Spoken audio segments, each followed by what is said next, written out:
so impressed that again I felt that this was a technology that truly had some value. Because we also discovered in some testing papers, the papers of work he had with it, that if we had a microscopic coil antenna with this, we could read this from a mile away. And his later on analysis, 2 weeks later, he got back to me and said that we had a coil antenna 2 inches in diameter, with a chip in the middle. And what the antenna is actually doing is acting as an amplifier to the other sticker. And that what we're sent back out is harmonic of the original frequency. That his numbers crunching showed that he could read this at 120 kilometers per second. And that there were other attributes of the chip that could be tied into it, especially if it was powered in some way, and give it a lot more ticket boosting. Well, again, I took this, and a lot more care this time, to a meeting that we had in Virginia at a subcontractor company that I knew that does a lot of work in Intel. This time I had the director of the security for all of State Department.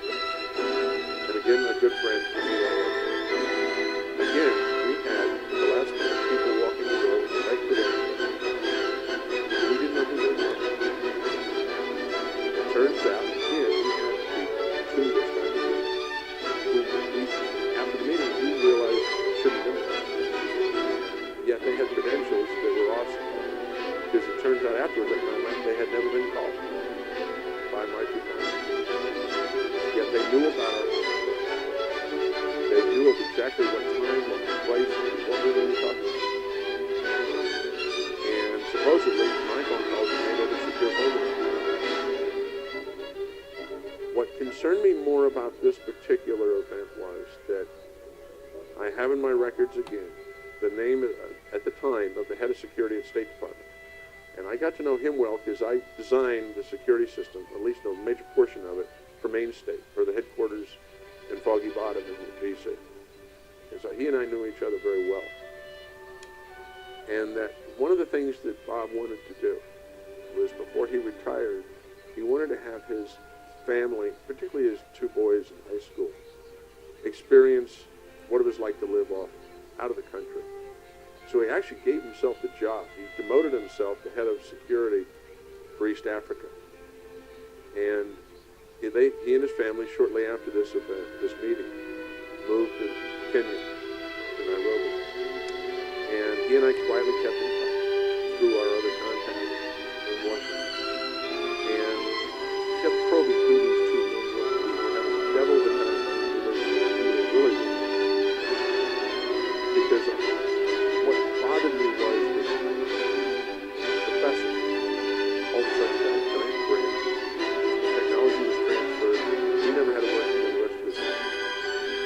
And a friend of mine in San Francisco, who I quietly told about this technology, because he was involved with other aspects of security and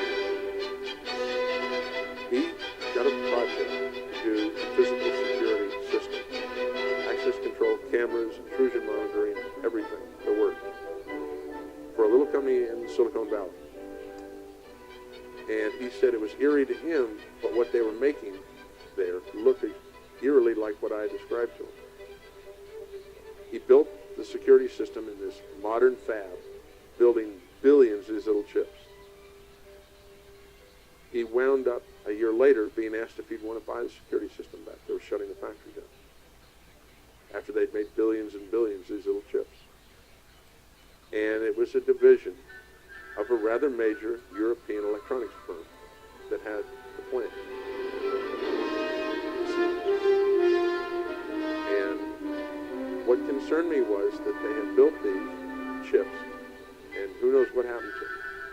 And they built them in the billions in volume, because they're so small that you could take a 6-inch wafer and make hundreds of thousands of them on a wafer. And they disappeared somewhere. But in the process, what concerned me more was Bob did not give up trying to find out who these guys were and who they worked for, what their agendas were. He and I had long talks now by the mid-'80s about what was really going on in government, who was controlling what concerns he had. Because he had come to the realization there were a lot of things going on that weren't right. And he had supposedly made some contacts to find out more of what was going on. He had contacted our mutual friend at CIA, another long-term contractor, been involved since World War II, the very founding of the CIA, who got in touch with me and said, Bob's got something hot. He's back in the country again on business. We're going to get a meeting. A few days later, Bob was on his way to work just after dropping the two boys off at a private high school. He was on the way to the Anderson. And he was broadsided at the stoplight, 60 miles an hour, by a reinforced Land Rover. He was killed instantly. The Brit, supposedly was drunk, was taken to the hospital and immediately disappears. And all the evidence he had given in the way of documentation was proven to be phony. It really was, and Bob was killed. It was a hit. It's always concerned me today that he had gotten a little too close, a little bit involved with this implantable chip technology. We've been trying to, a couple of years ago, slightly trying to find out who was doing it without our government realizing it. And whoever it is has got total ability to penetrate anytime, anywhere, our government, and locate what is going on instantly. Research since the early 80s on indicates we have at least 4 power grids in the world. They have wealth beyond all imagination. They have advanced technology. They have taken over various programs, particularly black programs, within our government and probably even the Russian government and the Chinese. Their politics to them, as we know it, is not the same. And they have agendas totally unlike what our governments, we perceive our government's agendas really are. And that they are able to track unbelievably what's going on around them at a minute level. And who these people are, my friends and I have given them names, but they have no relevance to what they call themselves. We just simply call them the 4 horsemen. And that these horsemen work together at times, and they work against each other at times. There's an ongoing battle between them at a low level to who's going to be top dog in the world. The one commonality to all 4 appears to be an absolute desire for control of everything and everything. And that some of them have different bases for this. From the point of view of it, each of them has their own philosophy. And that core root philosophy guides them supposedly in their actions. And we believe that this is what was causing a lot of strange things to happen in Nevada that we were experiencing, and on a strange way correlates also with what happened with these implantable chip technology that I personally brought. Now I look at it, the wrong people in the government. Because we never got to use that technology for what it was we really intended it to be used for. What do you think that these 2 men who came to the meeting, what credentials did they show to get in?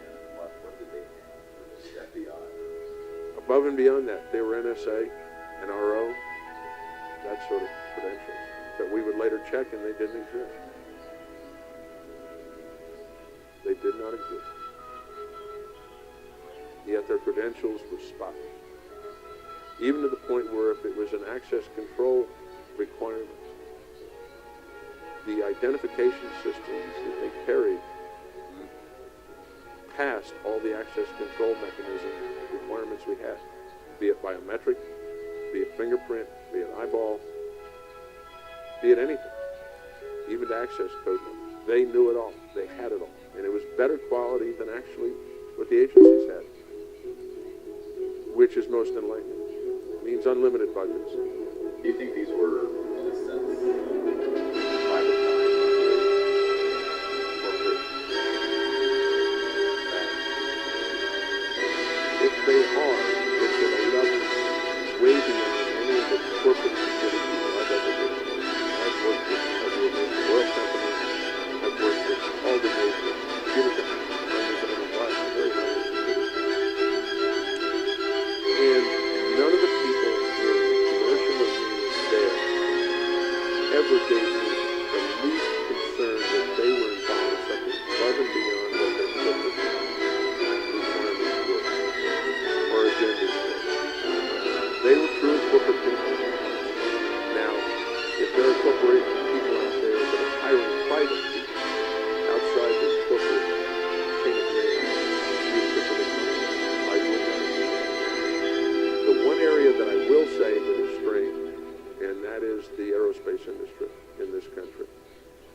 I did a lot of work for several of the aerospace companies, either in the way of physical design of systems or in at least consulting. And there were times when I came across people that seemed to know a lot more than they did. And some of them are very good at controlling their body language, but not perfectly. And we would run across various companies, particularly those in California and in the Denver area, that had projects ongoing that they were doing security work for that was beyond black. And I've been involved with those obliquely,